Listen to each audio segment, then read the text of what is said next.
et bienvenue à tous. Je suis Charlotte Moreau, chargée de production pour Eau-de-Zone TV. Et aujourd'hui, j'ai le plaisir de vous retrouver, comme vous le voyez, au beau milieu de la rue. Alors, nous nous trouvons dans le centre-ville d'Arles, à l'occasion des Journées du patrimoine. Et la particularité un peu de ce plateau, c'est qu'on se trouve hors les murs. Hors les murs, pourquoi ? Eh bien, les murs tombent d'ailleurs. Hors les murs du Muséum Arlatan. Alors, j'ai avec moi 3 professionnels du musée. On va commencer avec l'adjointe de direction et conservatrice. On en parlera, c'est un débat, attention. Aurélie Sanson. Alors, merci Aurélie de nous accorder un petit peu de ton temps.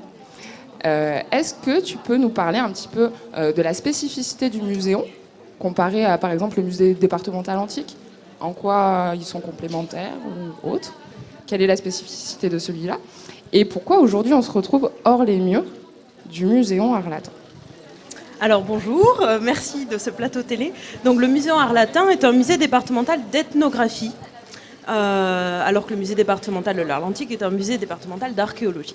L'ethnographie, en fait, c'est une discipline qui s'intéresse aux cultures, aux sociétés. Et là, c'est un musée d'ethnographie provençale. Qui a été créé et fondé par Frédéric Mistral, donc grand poète provençal. En fait, son projet était d'avoir un musée qui parle de la Provence et des Provençaux. Et il a pu installer le musée Arlatan dans le bâtiment qui se trouve face à moi grâce à l'argent du prix Nobel qu'il a reçu pour son œuvre Mireille. Et donc en 1905, il est venu s'installer dans l'hôtel Laval-Castellane.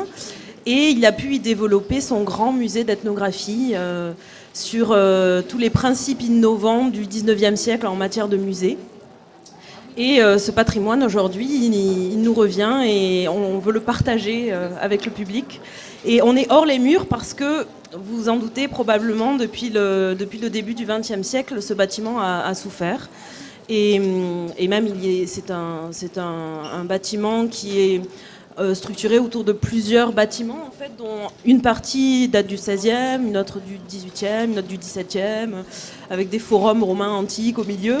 Et donc ce musée a besoin d'une petite rénovation, d'une grande rénovation. Et depuis octobre 2009, il est fermé au public.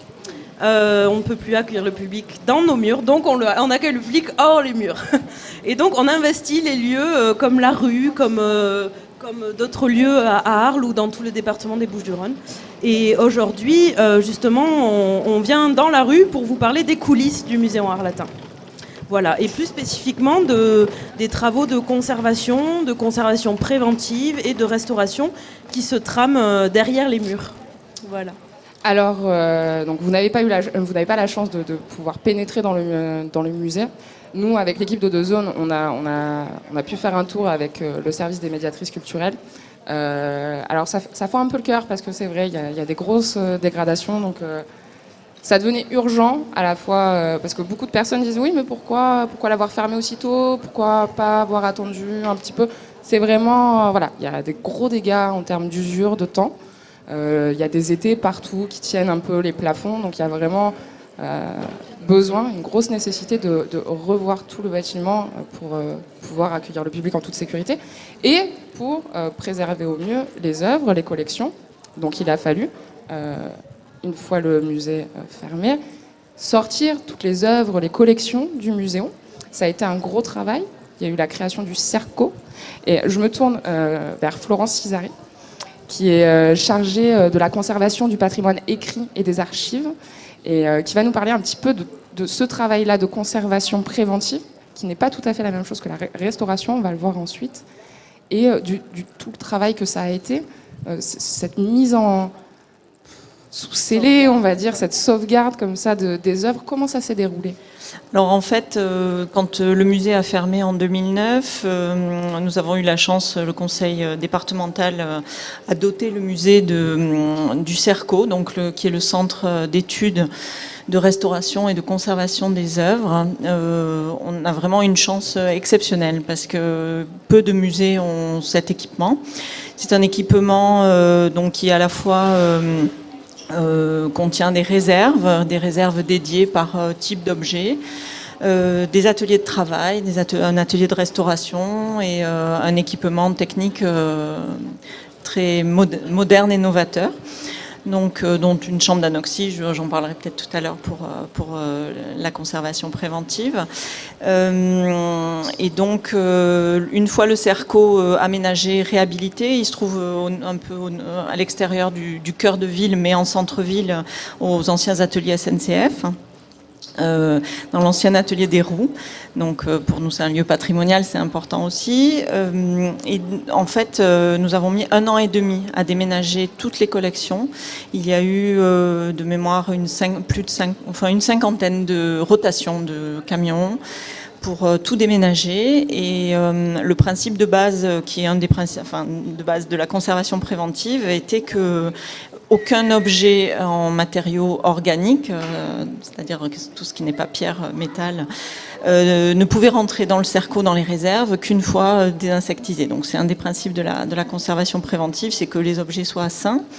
Et en fait, donc il y a eu autant de rotations pour désinsectiser au fur et à mesure les collections. Donc voilà. C'est pas anodin quand même pour une équipe de musée d'avoir affaire à cette situation, pas ce problème, mais cette situation quand même un peu problématique de sauvegarde. Il faut mettre en place, donc il faut des financements, bien sûr. Bien sûr, oui. Et il faut après, voilà, toute cette logistique, etc. Et par rapport aux matériaux, ce que vous disiez, peut-être qu'on va en parler avec Caroline Botbol, donc, qui est notre 3e invitée, qui est restauratrice. Alors peut-être pouvez-vous nous expliquer toutes les deux quelles sont les différences donc, entre la conservation préventive et la restauration? À quel moment ça va intervenir? Peut-être Caroline ou Florence, peu importe. Alors, la conservation préventive vient avant la restauration, ou en tout cas, même si après la restauration, il faut continuer à faire de la conservation préventive. La conservation préventive, qui peut être directe ou indirecte sur les objets, a pour but de préserver par l'environnement, par un bon environnement, un contrôle du climat, désinsectiser les matériaux organiques, ça passe par de l'anoxie. Donc nous avons une enceinte d'anoxie au Cerco qui en fait consiste à priver d'oxygène tout matériau, enfin tout insecte vivant susceptible de dégrader le patrimoine. C'est un équipement unique. Hein. On est très peu de musées en France. Il y a le musée du Quai Branly, entre autres, mais comme je disais tout à l'heure, c'est vraiment une grande chance d'avoir ça. Nous faisons aussi de la congélation. On peut éliminer tout insecte vivant, ses larves, ses œufs, par la congélation. Donc ça, c'est très facile pour le public. On peut le faire chez soi sans problème. Voilà. Du dépoussiérage minutieux, micro-aspiration. Et en fait, une fois les objets, on va dire propres, entre guillemets, et sains, ils peuvent intégrer les réserves. Et en fait, dans les réserves, la conservation préventive passe par le contrôle du climat, donc avec un climat stable et toujours entre 19 et 21 degrés, un contrôle de l'humidité relative, à plus ou moins plus ou moins 5% de plus que 52% d'humidité, je m'en sors pas. Voilà, des matériaux de rangement, des modules de rangement aussi. Il faut penser à tout, en fait. Tout ce qui entoure l'objet est susceptible de le dégrader. On a aussi une surveillance permanente, enfin très régulière des insectes qui peuvent s'introduire dans le bâtiment. Donc on a une biologiste qui fait de la surveillance, et en interne les équipes ont été formées aussi. Voilà quoi. Et bon, voilà. Après, en dehors de ce qui concerne l'environnement des objets, des collections, la conservation préventive passe aussi par la numérisation. Voilà, puisque en fait, à la fois on fait que l'objet a été numérisé, donc ça peut être aussi des objets, des collections en 3D, hein, mais des arts graphiques, des vidéos, tout type de collections peuvent être numérisées, et cela à la fois les conserve si elles sont susceptibles de se dégrader encore plus et de s'effacer, comme un film par exemple, et à la fois permet aux chercheurs, au grand public d'avoir accès, et sans qu'on manipule plus du tout l'objet, quoi. Voilà. Après, la conservation préventive ne suffit pas tout le temps. Et puis à un moment donné, on fait appel à des restaurateurs. Donc Caroline Botbol, restauratrice, vous intervenez en fait quand c'est critique en fait.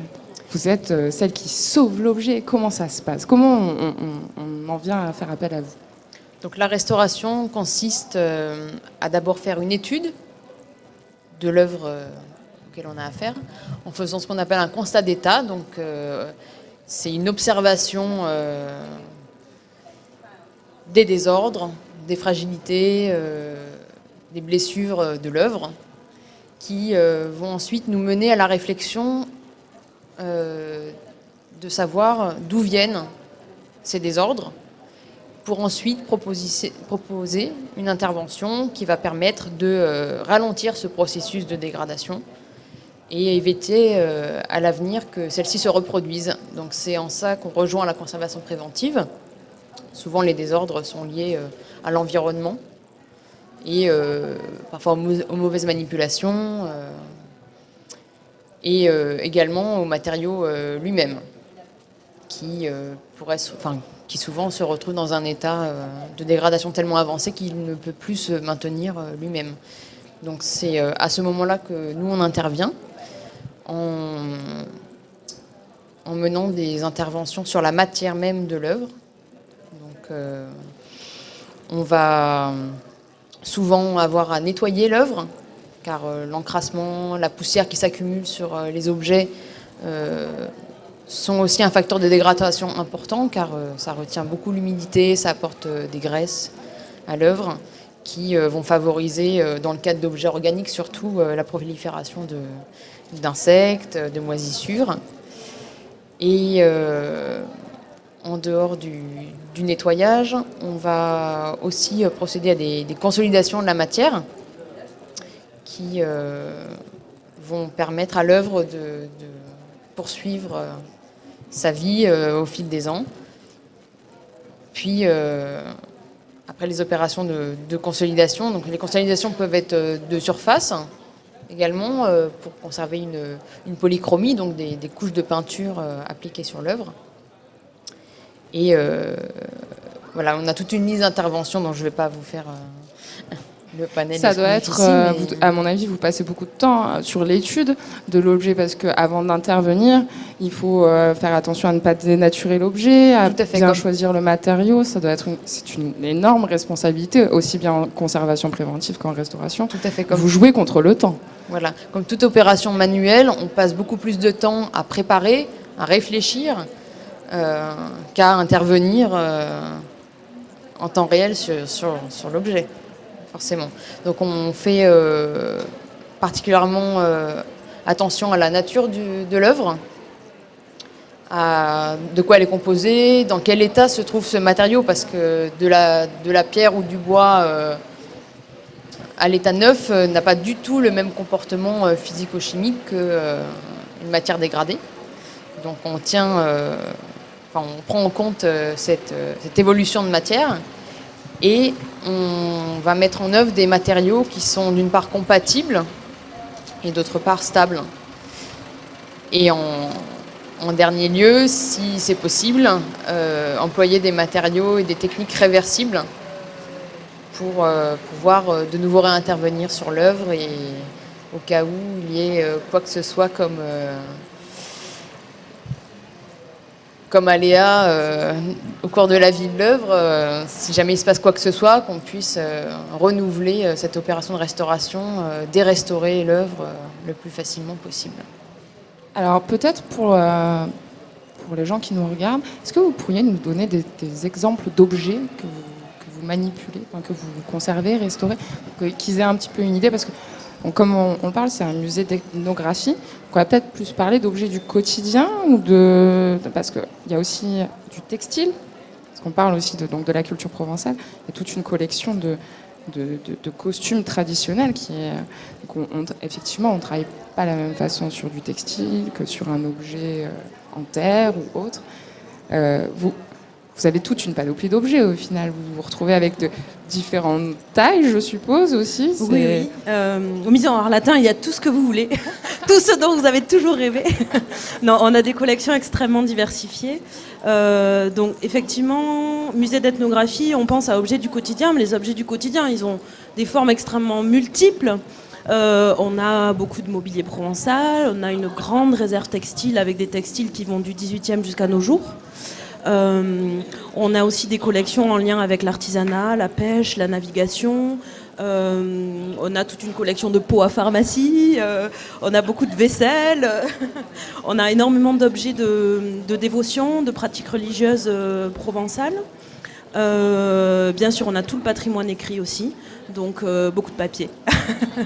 Du papier sous forme d'ouvrages historiques. On a des manuscrits.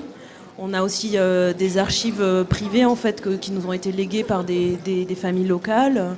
On a beaucoup de photos et d'art graphique. Les arts graphiques, en fait, ça regroupe, c'est toute une grande famille d'objets. Ça peut être des affiches, des plans, tout ce qui est en 2 dimensions en fait. Voilà. Et effectivement, on a une telle diversité de matériaux. Et parfois, on a des objets qu'on appelle composites, c'est-à-dire composés de matériaux divers sur un même objet. Donc, lorsqu'on est que ce soit en conservation préventive ou en restauration, on doit mobiliser des compétences aussi diversifiées que les matériaux auxquels on a affaire. Donc, par exemple, Caroline Bodbol est restauratrice de sculpture. Et donc, elle a travaillé au Muséon sur la restauration d'un magnifique Neptune en bois, une figure de proue. Voilà. On travaille beaucoup avec des restaurateurs de textiles. Et pareil, dans le textile, il y a une multitude de textiles. Il y a du coton, il y a de la soie, il y a des synthétiques, il y a de la laine. Donc voilà, et chaque restaurateur, un restaurateur textile va être capable de restaurer tout type de textile, mais il va avoir des spécialités plus ou moins affirmées sur certains matériaux, par exemple. Et en termes de conservation préventive, par exemple, il y a une attention particulière à porter sur certains matériaux. Par exemple, pour le papier, la surveillance des insectes est primordiale. Parce qu'une fois que l'insecte... Et des moisissures aussi. Donc des micro-organismes. Ce qui n'est pas du tout le cas pour des collections métalliques. La collection métallique, il faudra plutôt surveiller le taux d'humidité pour éviter qu'il y ait un départ de corrosion, par exemple, ou ce genre de choses. Et les restaurateurs sont quelque part aussi des chimistes qui ont une connaissance extrêmement fine de la matière. Et quand ils voient arriver un objet, ce qu'ils font, c'est qu'ils sortent leur attirail de chimistes, ils font des tests, ils regardent ce qui peut se passer si on intervient avec tel ou tel produit de restauration.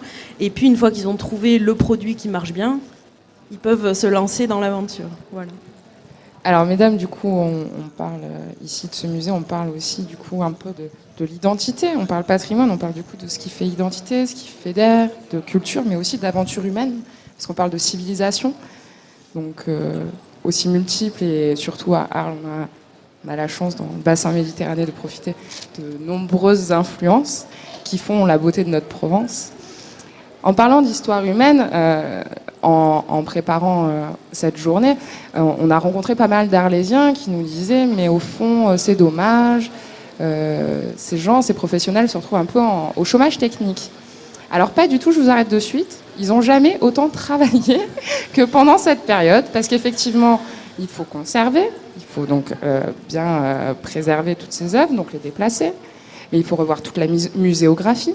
Il faut préparer l'avenir. Et préparer l'avenir, c'est donc travailler, le conceptualiser, le créer, le co-construire, parce qu'on parle bien de co-construction, puisque c'est un musée qui appartient un petit peu à tout le monde, donc il faut que chacun y retrouve un petit peu sa place. C'est ce qui fait provençal chez lui, si je peux me permettre.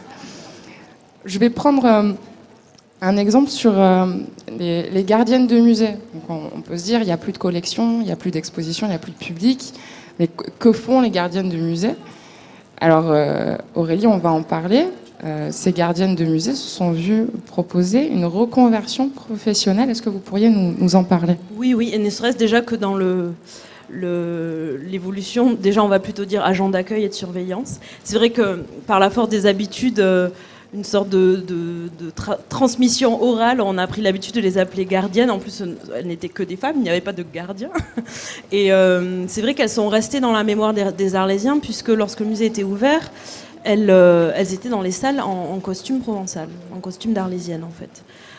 Qui était une volonté de Frédéric Mistral, il me Voilà, semble. et en fait, avant que le musée ne soit départementalisé, il était géré par le comité du musée Art latin, et la convention du comité du musée Art latin avec le département était notamment que le personnel d'accueil soit présent en costume d'arlésienne. Bon, on n'a jamais eu d'homme, sinon on se demande comment on aurait fait, mais bon, quoi qu'il en soit, quand le musée a fermé en 2009, il est certain qu'on avait on avait 10 agents d'accueil, fin 2009, et ces 10 personnes, bien sûr, elles se sont dit, mais qu'est-ce qui va devenir ? Qu'est-ce que je vais devenir ? Voilà, donc... moi je suis arrivée au musée au moment de la fermeture, donc je n'ai pas vécu la phase où ces personnes ont été dans une dynamique de requalification, mais donc c'était l'équipe qui était là avant mon arrivée, et notamment la directrice du musée, qui ont, avec leur accord bien entendu, développé tout un programme de reconversion par des formations, et aussi par un changement de lieu de travail finalement. Et donc beaucoup d'entre elles ont été intégrées dans les équipes, soit l'équipe des collections du musée, soit l'équipe des archives et bibliothèques. Certaines ont préféré rentrer dans le service administratif, donc ça a été fait aussi. Mais pour les personnes qui ont intégré les services scientifiques et culturels du musée, en fait, elles ont notamment été les piliers, on peut le dire, les piliers dans les coulisses de la conservation préventive au musée Art latin. Elles ont été présentes sur tous les chantiers de conservation préventive qu'on a menés en interne. Donc, par exemple, elles ont aidé, lors du déménagement, elles ont aidé à ce que l'inventaire des collections qui arrivaient au Cerco soit bien réalisé, à ce qu'il soit saisi dans la base de données. Elles ont aidé au dépoussiérage des collections avec l'atelier de dépoussiérage du Cerco. Elles ont réalisé des chantiers de nettoyage aussi, qui est quelque part un début de restauration. Et tout ça sous la houlette de professionnels. Donc, par exemple, pour le nettoyage, elles ont été formées par des restaurateurs. Et il y a eu un passage de relais très progressif. Et elles sont devenues autonomes. Aujourd'hui, elles sont capables de dépoussiérer et de nettoyer, par exemple, les collections en verre, en céramique. Elles ont dépoussiéré de nombreux ouvrages de la réserve archives-bibliothèque. Voilà. Elles ont participé à un chantier qui était un peu atypique au musée Art latin. Quand je vous dis qu'il y a tout ce que vous voulez, je ne rigole pas. On a une petite collection qu'on appelle Naturalia, c'est-à-dire une collection d'histoire naturelle. Et dans ces collections d'histoire naturelle, on a des animaux naturalisés, mais on a aussi ce qu'on appelle des fluides. En fait, c'est dans des bocaux, des animaux qui sont conservés en fluide. Donc on a par exemple des poissons du Rhône, on a une tarasque. Mais oui, on a une tarasque dans un bocal. Ouais, mais que de scoop aujourd'hui, c'est incroyable. En tout cas, elle a été identifiée comme ça, comme un pied de nez par l'ancienne équipe du musée. Une reproduction de tarasque, littéralement. Et donc, ces fluides, en fait, le formol qui était à l'intérieur s'évaporait, les bocaux n'étaient plus étanches. On a fait appel au Muséum national d'histoire naturelle, qui sont venus nous former pour qu'on puisse reconditionner ces fluides dans un liquide. Voilà. On a gardé les bocaux historiques, on les a ouverts, on les a délutés, c'est-à-dire qu'on a enlevé les pots, et on a reluté ensuite, après avoir mis la nouvelle solution stable, neutre, qui ne nuit pas au patrimoine naturel qui est à l'intérieur. Et donc, une partie des agents d'accueil du musée ont réalisé ce chantier. Donc, c'est sûr que passer d'un métier d'agent d'accueil du musée à un métier d'assistant pour la conservation préventive, ça n'a rien à voir. C'est ça, c'est une aventure humaine aussi, de se dire que tout le monde va se réunir au fond autour de ce patrimoine, autour de ces collections, parce qu'il y a un enjeu collectif de transmission de ce patrimoine-là, et que ces femmes agents d'accueil qui avaient une relation un peu historique aussi par rapport à ces collections, petit à petit ont elles aussi eu leur place, leur rôle à jouer dans cette aventure. C'est tout à fait admirable de voir cette évolution par rapport à l'objet, de voir que au final elles se sont rapprochées jusqu'à la loupe, quoi. C'est assez magique. Je vais vous montrer.